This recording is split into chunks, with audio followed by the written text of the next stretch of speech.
হ্যাঁ, আপনাকে রাইজিং স্পার্কের সাথে আজকে যুক্ত হয়ে কেমন লাগলো আপনাকে?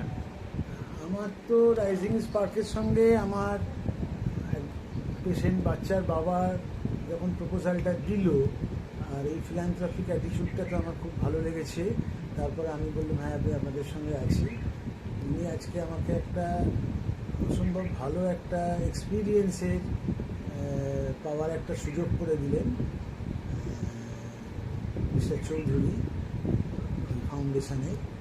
সেটা হলো আমি গেলাম, গিয়ে দেখলাম একটা বাইরে থেকে মনে হচ্ছিল একটা পর্ণ কুটির, কিন্তু ওটা পর্ণ নয়, ওটা মানে দোতলা বাড়ি একটা, এবং সেই দোতলা বাড়িটা পুরোটা নিয়েই একটা ওল্ড এজ হোম। এবং সেই ওল্ড এজ হোমে ডাউন খুবই দুস্থ মহিলারা যারা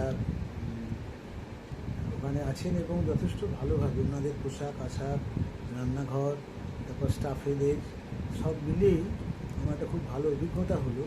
আমি আজকে এই যে পুজো যেটা আসছে, সেই পুজোতে নতুন শাড়ি মিষ্টি আমার হাত দিয়ে দেয়ালেন, এটাতে আমার অসম্ভব একটা ভালো অনুভূতি হয়েছে।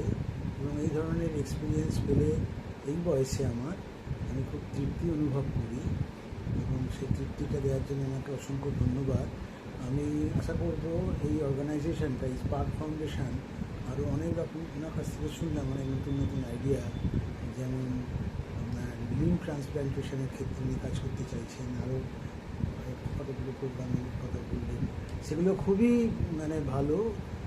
আমার প্রায় ছেলের বয়সী, প্রায় কেন ছেলেরই বয়সী, তা এতে খুব ভালো লাগলো। এটা আমি খুব I am proud of him and of this foundation. ঠিক আছে, রাইজিং স্পার্ক ফাউন্ডেশনের তরফ থেকে আপনাকেও অসংখ্য ধন্যবাদ। আপনি এলেন আমাদের সাথে, এই নতুন ঘরের মধ্যে আপনি ওল্ড এজ যারা থাকেন তাদের সাথে আপনার দেখা হলো, মানে সবাইকে শাড়ি দিয়ে মিষ্টি দিয়ে আমারও খুব ভালো লাগলো আপনার সাথে গিয়ে। ঠিক আছে, এবং ফিউচারে আমরা আবারও এরকম কিছু একটা প্রোগ্রাম করব, আপনাকে আবার কল করব, জানাবো। ঠিক আছে, ওয়েলকাম। Thank you.